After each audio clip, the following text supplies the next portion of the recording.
হরে কৃষ্ণ। সকলের চরণে জানাই সশ্রদ্ধ প্রণিপাত। আপনাদের সবাইকে জানাই দৈনিক গীতামৃতের 147তম পর্বে সুস্বাগতম, কৃষ্ণপ্রীতি এবং শুভেচ্ছা। দৈনিক গীতামৃতের আজকের এই পর্বে আমি আপনাদের নিকট আলোচনা করব ভগবদ গীতার 3য় অধ্যায় 41 বা 41তম শ্লোক নিয়ে।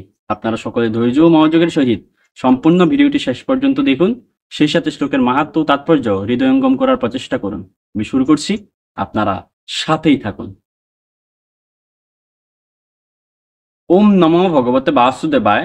ওম নমো ভগবতে বাসুদেবায়। ওম নমো ভগবতে বাসুদেবায়। শ্রীমদ্ ভগবদ গীতা 3য় অধ্যায় কর্মযোগ। শ্লোকটি হচ্ছে ভগবান শ্রীকৃষ্ণের। ওম তস্মাৎ ত্বম ইন্দ্রিয়ান্নিয়াদৌ নিয়ম্য ভরতর্ষভ পাপমানম প্রজহি হিয়েনম জ্ঞান বিজ্ঞান নাশনম। আবার পাঠ করছি। ওম তস্মাৎ ত্বম ইন্দ্রিয়ান্নিয়াদৌ নিয়ম্য ভরতর্ষভ পাপমানম প্রজহি হিয়েনম জ্ঞান বিজ্ঞান নাশনম। অনুবাদ: অতএব হে ভরত শ্রেষ্ঠ, তুমি প্রথমে ইন্দ্রিয়গুলিকে নিয়ন্ত্রিত করে জ্ঞান ও বিজ্ঞান নাশক পাপের প্রধান প্রতীকরূপ এই কামকে বিনাশ করো।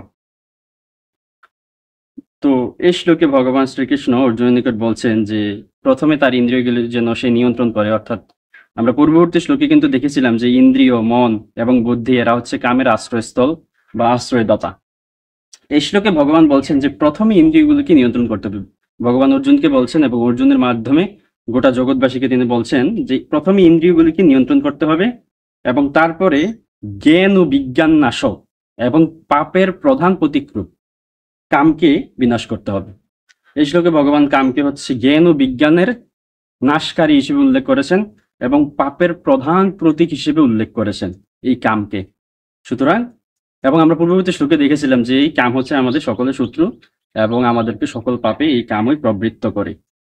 এই শ্লোকে এই কামকে বিনাশ করার পন্থা আমরা জেনে গেলাম, আমাদের শত্রু বিনাশের পন্থা আমরা জেনে গেলাম। সেটা হচ্ছে আমরা প্রথমে ইন্দ্রিয়গুলিকে নিয়ন্ত্রণ করব, তারপরে জ্ঞান ও বিজ্ঞানের নাশক এবং পাপের প্রধান প্রতীক কামকে আমরা বিনাশ করব ইন্দ্রিয় দমনের মাধ্যমে। আর ইন্দ্রিয় দমন করা কৃত্রিম ভাবে সেটা সম্ভব নয়।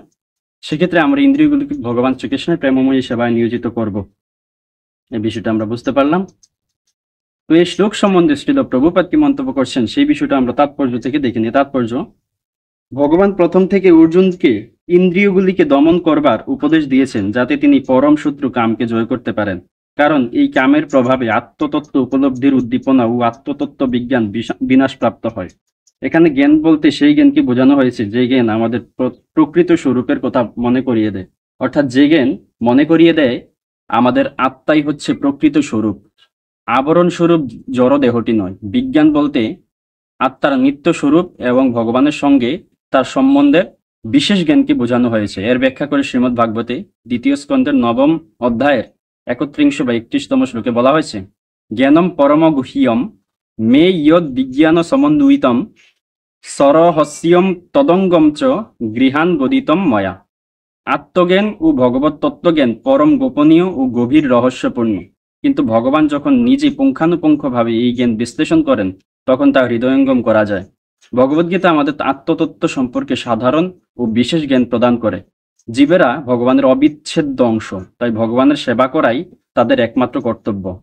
এই চেতনাকে বলা হয় কৃষ্ণ ভাবনামৃত। তাই জীবনের শুরু থেকেই আমাদের উচিত কৃষ্ণ ভাবনার শিক্ষা লাভ করা, যাতে আমরা সম্পূর্ণভাবে কৃষ্ণ চেতনাময় হয়ে যথার্থ আচরণ করতে পারি।